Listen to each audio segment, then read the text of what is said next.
Halo teman-teman, pada kesempatan kali ini kita akan menyampaikan materi Sistem dan Struktur Politik Ekonomi Indonesia pada masa Orde Baru. Selamat menyaksikan. Pemerintahan Presiden Soeharto atau yang lebih dikenal sebagai pemerintahan Orde Baru diawali dengan terbitnya Super Semar. Super Semar dikeluarkan oleh Presiden Soekarno yang isinya memerintahkan kepada Letnan Jenderal Soeharto untuk segera memulihkan keamanan negara. Saat itu, negara berada dalam situasi dan kondisi yang tidak kondusif akibat adanya peristiwa G30 SPKI. Orde Baru merupakan suatu tatanan seluruh peri kehidupan rakyat, bangsa, dan negara yang diletakkan kembali kepada pelaksanaan Pancasila dan UUD 1945 secara murni serta konsekuen. Orde Baru hadir dengan semangat koreksi total atas penyimpangan yang dilakukan oleh Orde Lama. Yang pertama, A. Masa transisi yang terjadi pada tahun 1966 sampai 1967. Kondisi politik, ekonomi, dan keamanan. Kondisi politik Indonesia menjadi tidak menentu setelah peristiwa Gerakan 30 September atau G30 SPKI. Pemerintah dituntut untuk segera membubarkan PKI. Kepercayaan rakyat terhadap Soekarno pun mulai menurun. Ada 3 peristiwa yang terjadi pada masa transisi ini. Yang pertama adalah aksi Triturah atau Tri Tuntutan Rakyat. Ditandakan dengan adanya peristiwa G30 SPKI yang menyebabkan keadaan politik dan keamanan negara menjadi kacau, serta perekonomian memburuk dan inflasi mencapai 600%. Para kesatuan aksi Triturah tersebut mengajukan 3 buah tuntutan, yaitu yang pertama, pembubaran PKI, yang kedua, pembersihan kabinet dari unsur-unsur G30 SPKI, dan yang ketiga adalah penurunan harga-harga barang. Selanjutnya ada Super Semar atau Surat Perintah 11 Maret. Super Semar berisi pemberian mandat kepada Panglima Kopkamtib Majen Soeharto untuk mengambil langkah-langkah pengamanan setelah peristiwa Gerakan 30 September, serta untuk memulihkan keadaan dan kewibawaan pemerintah. Super Semar ini terbagi ke dalam 2 versi.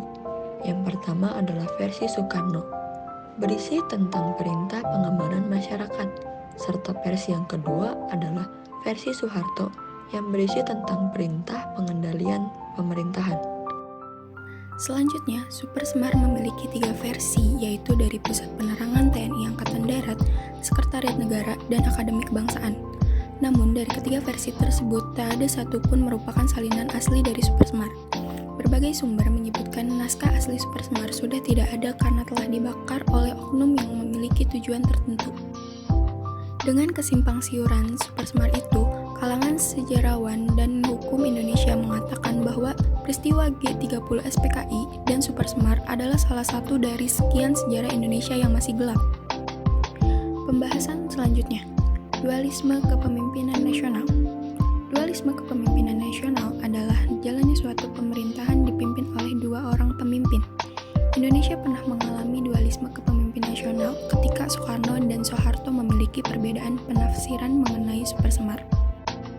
Seperti pada pembahasan sebelumnya, Soeharto menganggap bahwa Super Semar merupakan penyerahan kekuasaan, sedangkan Soekarno merasa bahwa Super Semar hanyalah perintah pengamanan saja.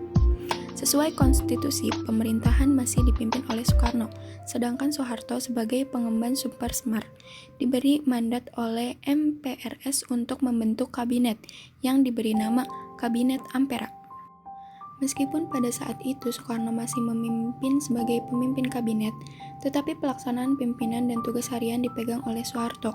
Nah, kondisi seperti ini yang dimaksud dengan dualisme kepemimpinan nasional, yaitu Soekarno sebagai pimpinan pemerintahan, sedangkan Soeharto sebagai pelaksana pemerintahan.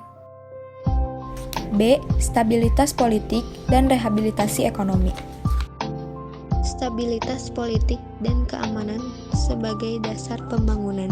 Program Kabinet Pembangunan 1 dikenal dengan sebutan Pancakrida Kabinet Pembangunan yang berisi: pertama, menciptakan stabilitas politik dan ekonomi sebagai syarat mutlak berhasilnya pelaksanaan rencana pembangunan 5 tahun atau bisa disebut repelita dan pemilihan umum atau juga pemilu. Yang kedua, menyusun dan merencanakan repelita. Yang ketiga, melaksanakan pemilu selambat-lambatnya pada Juli 1971. 4. Mengembalikan ketertiban dan keamanan masyarakat dengan mengikis habis sisa-sisa G30 SPKI dan setiap bentuk rongrongan penyelewengan serta pengkhianatan terhadap Pancasila dan Undang-Undang Dasar 1945. Yang kelima, melanjutkan penyempurnaan dan pembersihan secara menyeluruh aparatur negara baik di pusat maupun di daerah dari unsur-unsur komunisme.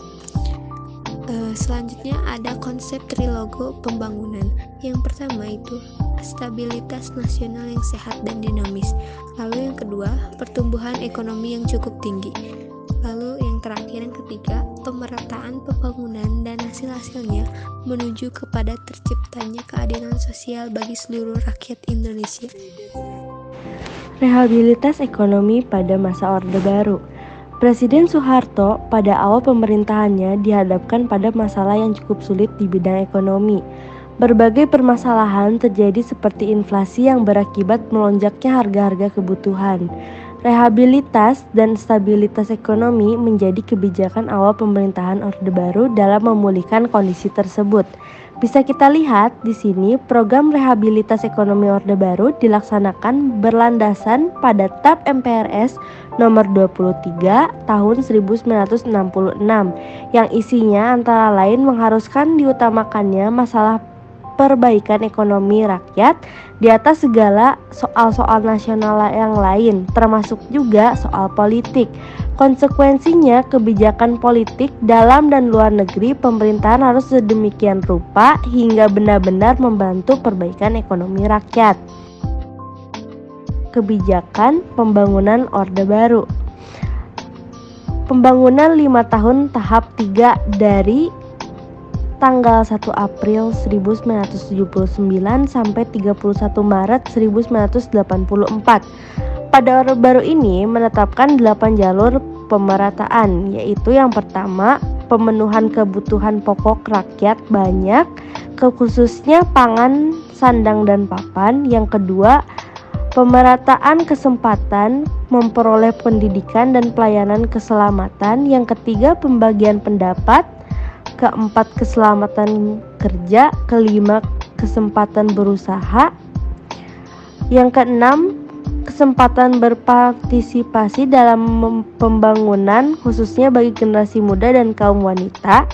Yang ketujuh, pembangunan di wilayah tanah air. Dan yang terakhir, kesempatan memperoleh keadilan.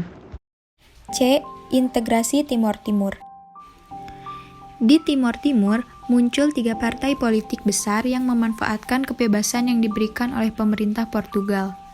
Ketiga partai politik itu adalah UDT, Fretilin, dan Apodeti.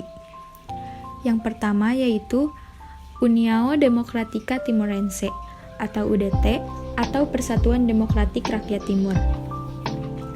UDT ingin merdeka secara bertahap. Untuk tahap awal, UDT menginginkan Timor Timur menjadi negara bagian Portugal.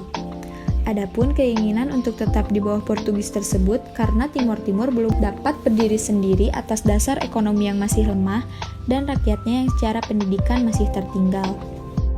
Partai yang kedua yaitu Frente Revolucionaria de Timor-Leste Independente atau Fretilin atau Front Revolusioner Kemerdekaan Timor Timur. Partai ini ingin Timor Timur menjadi negara merdeka yang berdiri sendiri. Lalu yang terakhir, ada Asociação Popular Democrática Timorense atau Apodeti atau Ikatan Demokratik Populer Rakyat Timor. Partai ini ingin bergabung dengan Indonesia. Adanya perbedaan kepentingan ketiga partai mengakibatkan munculnya perang saudara.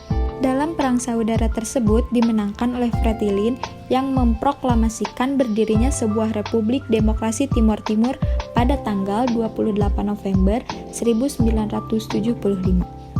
Selain ketiga partai tersebut, juga ada 2 partai kecil yaitu Kota dan Trabalista. D.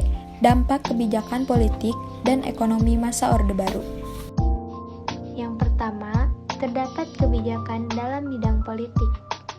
Perlu kita ketahui, dalam bidang politik, pada masa pemerintahan Orde Baru saat itu cenderung bersifat otoriter. Dan pada saat itu, Presiden mempunyai kekuasaan yang sangat besar dalam mengatur jalannya pemerintahan. Peran negara pun dalam bidang politik menjadi semakin kuat yang menyebabkan timbulnya pemerintahan yang sentralistis. Yang kedua, terdapat kebijakan dalam bidang ekonomi. Perlu kita ketahui, dalam kebijakan Orde Baru sangat berdampak buruk bagi terbentuknya mentalitas dan budaya korupsi para pejabat di Indonesia. Hal ini karena kebijakan Orde Baru yang terlalu memfokuskan atau mengejar pada pertumbuhan ekonomi. Pertumbuhan ekonomi pada saat itu tidak dibarengi dengan terbukanya akses dan distribusi yang merata sumber-sumber ekonomi kepada masyarakat. Oleh karena itu, hal ini sangat berdampak pada munculnya kesenjangan sosial dalam masyarakat Indonesia, kesenjangan kota dan desa, kesenjangan kaya dan miskin, serta kesenjangan sektor industri dan sektor pertanian. Sekian yang dapat kami sampaikan dari materi sistem dan struktur politik ekonomi Indonesia pada masa Orde Baru. Terima kasih sudah mendengarkan, semoga bermanfaat dan sampai jumpa.